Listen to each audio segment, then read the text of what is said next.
you're absent-minded even when you're together, which is But not great for connection, is it? it's not. So, when we come back to people with special educational needs who are on social media, they're able to create some sense of positivity, some sense of belonging, some sense of courage Hmm. that they can't necessarily portray or develop in reality. So we do have to think, what are we going to do for these young people? There's such a trade-off there, isn't there? Because when we think of, you and I come from a world of inclusion where we're always thinking about how to support the minority population to thrive, where the majority needs are met. And this is one of the few times where it's probably the other way around, where social media is interrupting the way the majority connects with each other, but the minority, the example we give, is possibly thriving.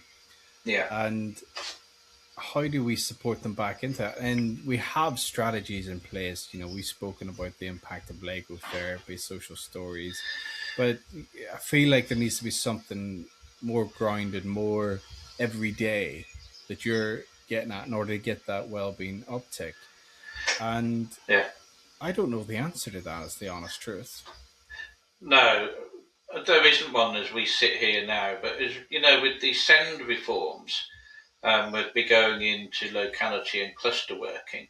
I would Yeah. hope that the cluster groups, and that's schools and professionals working together around the experts at hand model, Mm. would start to identify the need for training or the need for provisions to be developed Mm. to support these young people who will potentially be retreating a long way into themselves because they haven't got the courage to be who they were in a virtual world. Mm. Just So, going down that train of thought, who they are in the virtual world, is there an argument for the more they get back from that virtual world, the more willingly they opt out of the real world? mm, So, in fact, just because they're getting their well-being top up, there's a risk of isolation. And regardless of whether you're autistic, neurotypical, whatever, isolation is nearly always bad for yeah, long-term well-being. yeah, absolutely, yeah. So then we've gone full circle, haven't we? Where the band would actually support their long term well being at the expense of their short term well being. Yeah, We're unraveling a lot here, just with one case example, because we're seeing that by taking social media away, we're impacting negatively on a young, potentially impacting negatively on a young person's identity. But yeah, we might be supporting their long term identity formation. yeah. It's like that film Avatar, isn't it? Go on. Well, you exist on your own in a pod, so the real you is hidden away in a pod, and the Yeah. avatar is the thing that can do all these wonderful things that you couldn't do Yeah. physically. Yeah, that's right. So we're essentially saying we've got to go back to the pod, open it, and take that human out of the pod and start to say, right, let's look at reality here. Yeah, that's true. It is. Let's look at reality here, and we focused on the inclusion question here, but let's focus. Let's shift it a bit onto those who are what we would classify as neurotypical. Mm, They've also been impacted on, and this social media and pervasive inclusion in the every day of our lives has impacted on how they relate to one another. Apparently there's a joke going around. If you ever want to give a Generation Z the heebie-jeebies, is you pretend they answer the phone and just hand it straight over to them and say it's for you, because they don't talk on the phone. They text, and that's how. I mean, I've never tried it, but I would love to, just to see if it works.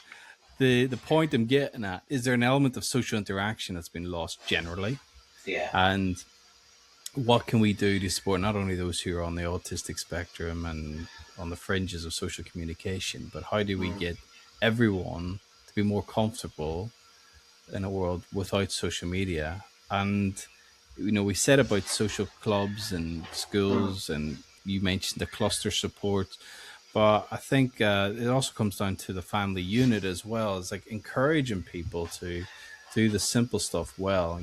Eat. dinner together, play. I always advocate for board games. Play board games together. Get out to the park. Just really low tech interactions as a way of living. Mm. I don't know. Maybe I'm talking rubbish at this point. So it's not just this point, Adam. Well, it's a hard thing to figure out because it's been part of our life for 2 decades now, really. Facebook was set up two Yeah. decades ago, and it's been pervasive at least since 2012. This episode of Between Two Psychs is proudly sponsored by Sanctuary Personnel. As a specialist recruitment partner across psychology services, education, social care, and healthcare, Sanctuary is dedicated to connecting talented professionals with organizations that truly value expertise. They take a consultative approach, meaning they understand the sectors they serve across the UK. If you're looking to strengthen your team or elevate your own career, visit sanctuarypersonnel.com. You can also reach out directly to Kamru Zaman at k.zaman@sanctuarypersonnel.com and Susie Cousins, s.cousins at sanctuarypersonnel.com. Contacts in the description. Thank you and enjoy the episode.